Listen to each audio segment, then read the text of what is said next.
ಇನ್ನು ಬೆಂಗಳೂರು ಜನ ಗುಂಡಿ ಗಂಡಾಂತರದಿಂದ ಬೇಸತ್ತು ಹೋಗಿದ್ದಾರೆ. ಇದೊಂದು ದೊಡ್ಡ ಸಮಸ್ಯೆ. ಆದರೆ ಸರ್ಕಾರ ಮಾತ್ರ ತಲೆ ಕೆಡಿಸ್ಕೊಳ್ತಿಲ್ಲ. ಸರ್ಕಾರ ಕೊಟ್ಟ ಡೆಡ್ ಲೈನ್ ಮುಗಿತಾ ಬರ್ತಾ ಇದೆ. ಇತ್ತ ಬೆಂಗಳೂರಿನ ಉದ್ಯಮಿಗಳು ಬೆಂಗಳೂರು ಗುಂಡಿಗಳ ವಿಚಾರದಲ್ಲಿ ರಾಜ್ಯ ಸರ್ಕಾರದ ವಿರುದ್ಧ ಸೋಷಿಯಲ್ ಮೀಡಿಯಾದಲ್ಲಿ ಸಮರವನ್ನು ಮುಂದುವರೆಸಿದ್ದಾರೆ. ಇದೀಗ ಉದ್ಯಮಿಗಳ ವಿರುದ್ಧ ಉಪಮುಖ್ಯಮಂತ್ರಿ ಡಿಕೆ ಶಿವಕುಮಾರ್ ಅಸಮಾಧಾನ ವ್ಯಕ್ತಪಡಿಸಿದ್ದಾರೆ. ಬೆಂಗಳೂರು ಸೌಲಭ್ಯ ಬಳಸಿಕೊಂಡು ಬೆಳೆದವರು ಇವತ್ತು ಟೀಕೆ ಮಾಡ್ತಾ ಟ್ವೀಟ್ ಮಾಡ್ತಾ ಇದ್ದಾರೆ ಅಂತ ಪರೋಕ್ಷವಾಗಿ ಕಿರಣ್ ಮಜುಮ್ದಾರ್ ಶಾ ಮೋಹನ್ ದಾಸ್ ಪೈಗೆ ಟಾಂಗ್ ಕೊಟ್ಟರು. ಟೀಕೆಗಳನ್ನ ಸ್ವಾಗತಿಸ್ತೀವಿ, ವಿಕೋಪಕ್ಕೆ ಹೋಗಿ ಟೀಕೆ ಮಾಡುವವರ ಬಗ್ಗೆ ತಲೆ ಕೆಡಿಸಿಕೊಳ್ಳೋದಿಲ್ಲ. ಬೆಂಗಳೂರಿನ ಸೌಲಭ್ಯಗಳನ್ನು ಬಳಸಿಕೊಂಡು ಉದ್ಯಮ ಆರಂಭಿಸಿ ದೊಡ್ಡ ಮಟ್ಟಕ್ಕೆ ಬೆಳೆದವರು ಈಗ ಬೆಂಗಳೂರಿನ ಬಗ್ಗೆ ಟೀಕೆ ಮಾಡ್ತಾರೆ ಅಂತ ಟ್ವೀಟ್ ಮಾಡಿ ಕಿಡಿಕಾರಿದ್ದಾರೆ. ಸಚಿವ ಪ್ರಿಯಾಂಕ್ ಖರ್ಗೆ, ಮೋಹನ್ ದಾಸ್ ಪೈ, ಕಿರಣ್ ಮಜುಮ್ದಾರ್ ಶಾ ಬೆಂಗಳೂರಿಗೆ ಅವರದ್ದೇ ಆದ ಕೊಡುಗೆ ಕೊಟ್ಟಿದ್ದಾರೆ. ಹಾಗಾದ್ರೆ ಸರ್ಕಾರದ ಕೊಡುಗೆ ಇಲ್ವಾ?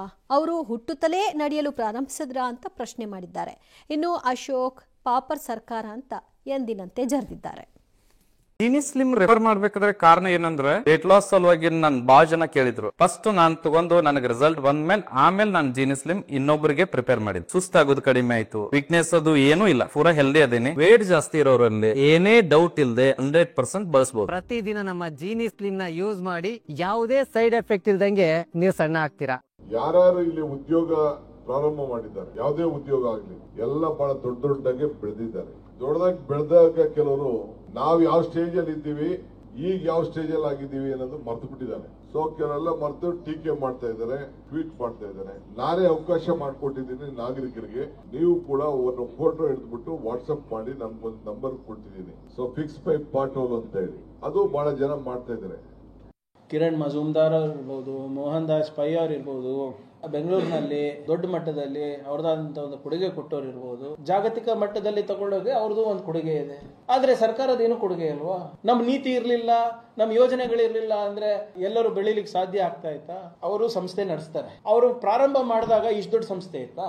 ಹಂತ ಹಂತವಾಗಿ ಬೆಳ್ಕೊಂಡು ಬಂದು ಇವತ್ತು ವಿಶ್ವ ಮಟ್ಟದಲ್ಲಿ ಇದ್ದಾರೆ. ಹುಟ್ಟುತ್ತಲೇ ನಡೆಯಕ್ ಪ್ರಾರಂಭ ಮಾಡಿದ್ರ ಅವಾಗ ಕೋರ್ಸ್ ಕರೆಕ್ಷನ್ ಮಾಡ್ಕೋತಾ ಹೋಗ್ತೇವೆ ಎಲ್ಲರೂ. ಅವರು ಕಿರಣ್ ಮಜುಮ್ದಾರ್ ಹೇಳಿದ್ದಾರೆ, ಅದು ಒಳ್ಳೆಯ ಬೆಳವಣಿಗೆ ಅಂತ ಅನ್ಸುತ್ತೆ. ಯಾರಾದರೂ ಸರ್ಕಾರ ಸತ್ತೋದಾಗ, ಸರ್ಕಾರ ಪಾಪರ್ ಔಟ್ ಇದೆ ಸಂದರ್ಭದಲ್ಲಿ ಜನಗಳೇ ಅದನ್ನ ಮಾಡುವಂತ ಪರಿಪಾಠ ಫಸ್ಟ್ ಟೈಮ್ ಕರ್ನಾಟಕದಲ್ಲಿ ಆಗ್ತಾ ಇದೆ. ಕಿರಣ್ ಮಜುಮ್ದಾರ್ ನಾನೇ ಮಾಡ್ತೀನಿ ಅಂದ್ರೆ ಉಳಿದವರು ನೀವು ಬೆಂಗಳೂರು ಜನ ನೀವು ನಿಮ್ಮ ರಸ್ತೆಗಳನ್ನ ಮಾಡಿ, ಈ ಸರ್ಕಾರ ಸತ್ತೋಗಿದೆ. ಉದ್ಯಮಿಗಳು ನಾವು ಸರ್ಕಾರದ ಸಹಾಯವನ್ನು ಪಡ್ಕೊಳ್ಳದೆ ನಾವು ಮುಂದಕ್ಕೆ ಬಂದಿದ್ದೀವಿ, ಅದ್ರದ್ದೇನು ಪಾತ್ರ ಇಲ್ಲ, ಆ ವಿಷಯನೇ ಪ್ರಸ್ತಾಪ ಮಾಡ್ತಿಲ್ಲ. ಅವ್ರು ಕೇಳ್ತಾ ಇರೋದು ರಸ್ತೆ ಗುಂಡಿಗಳನ್ನು ಸರಿಪಡಿಸಿ. ಇದನ್ನು ಬಿಟ್ಟು ಇನ್ನೇನು ಕೇಳ್ತಿದ್ದಾರೆ? Exactly the point. ಸರ್ಕಾರ ಇದನ್ನ ಮಿಸ್ಲೀಡ್ ಮಾಡುವಂತ ಕೆಲಸವನ್ನ ಮಾಡ್ತಾ ಇದೆ. ಮಿಸ್ಲೀಡ್ ಮಾಡುವಂತ ಕೆಲಸ. ಅವ್ರು ಕೇಳ್ತಾ ಇರೋದೇನು? ನಮ್ಗೆ ರಸ್ತೆ ಗುಂಡಿಗಳು ಬಿದ್ದೋಗ್ಬಿಟ್ಟಿದೆ, ರಸ್ತೆ ಸರಿ ಮಾಡಿಕೊಡಿ ಅಂತೇಳಿ. ಮೂಲ ಸೌಲಭ್ಯವನ್ನ ಕೇಳೋದ್ರಲ್ಲಿ ತಪ್ಪೇನಿದೆ? ನಾನು ಆಗ್ಲೂ ಕೂಡ ಹೇಳಿದೆ, ಪ್ರಿಯಾಂಕ ಖರ್ಗೆ ಅವರ ವಿಚಾರದಲ್ಲಿ, ಮಾನ್ಯ ಉಪಮುಖ್ಯಮಂತ್ರಿಗಳ ವಿಚಾರದಲ್ಲೂ ಕೂಡ ಹೇಳ್ತೇನೆ. Same the repeat. ಯಾವುದಕ್ಕೂ ತಲೆ ಕೆಡಿಸ್ಕೊಳ್ಳಲ್ಲ ಅಂತಾರೆ. Don't do this. ಮಾನ್ಯ ಉಪಮುಖ್ಯಮಂತ್ರಿಗಳೇ, ಈ ರೀತಿ ಹೇಳುವಂತ ರೀತಿ ಇದೆಯಲ್ಲ, ನೀವೆಲ್ಲ ಕೆಲಸ ಮಾಡೋದನ್ನ ಮಾಡ್ತೀರಾ, ಬಟ್ ಹೇಳಿಬಿಟ್ಟು ಕೆಟ್ಟೋರಾಗ್ತೀರಾ. ಮಾಡೋದನ್ನ ಮಾಡಿಬಿಟ್ಟು ಬಾಯಿಯಿಂದ ಕೆಟ್ಟೋರಾಗ್ತೀರಾ. Don't do this. ನನ್ನ ಸಜೆಷನ್ ನಿಮಗೆ. ಯಾಕೆ ಅಂತ ಹೇಳ್ತೀನಿ. ಬೆಂಗಳೂರಿನಲ್ಲಿ ರಸ್ತೆಗಳ ವಿಚಾರದಲ್ಲಿ ಹಲವು ಏರಿಯಾಗಳಲ್ಲಿ ರಸ್ತೆ ಸ್ಲೋ ಆಗಿ ಆಗ್ತಾ ಇದೆ. ಪೂರ್ಣ ಪ್ರಮಾಣದಲ್ಲಿ ಗುಂಡಿನೂ ಮುಚ್ಚೋದಲ್ಲ, ರಸ್ತೆಗಳನ್ನೇ ಮಾಡ್ಕೊಂಡು ಬರ್ತಾ ಇದ್ದಾರೆ. ಹೇಳಿ ಕ್ಲಿಯರ್ ಆಗಿ, ನಾವು ಗ್ಯಾರಂಟಿಗಳಿಗೆ ಕೊಟ್ಟಿರೋದ್ರಿಂದ ಫಂಡ್ ಸ್ವಲ್ಪ ಸಮಸ್ಯೆ ಆಗಿದೆ, ನಾವು ಮಾಡ್ತೀವಿ. ಫೇರ್. ಜನ ಒಪ್ಕೊಳ್ತಾರೆ ಅದನ್ನ. ಹೌದಪ್ಪ, ಗ್ಯಾರಂಟಿ ಕೊಟ್ಟಿರೋದ್ರಿಂದ ಕಾಸಿಲ್ಲ ಅನ್ನೋದು ಜನಕ್ಕೆ ಗೊತ್ತಿದೆ, ನಾವು ಸ್ಲೋ ಆಗಿ ಮಾಡ್ಕೊಂಡು ಬರ್ತೀವಿ ಅಂತ ಹೇಳಿ. ಅದ್ರ ಬದಲಾಗಿ ಆಟಿಟ್ಯೂಡ್ ರೀತಿಯಲ್ಲಿ ಎಲ್ಲಾದರೂ ಮಾತನಾಡಿದ್ರೆ ಜನ ಅದನ್ನ ಒಪ್ಕೊಳ್ಳೋದಿಲ್ಲ.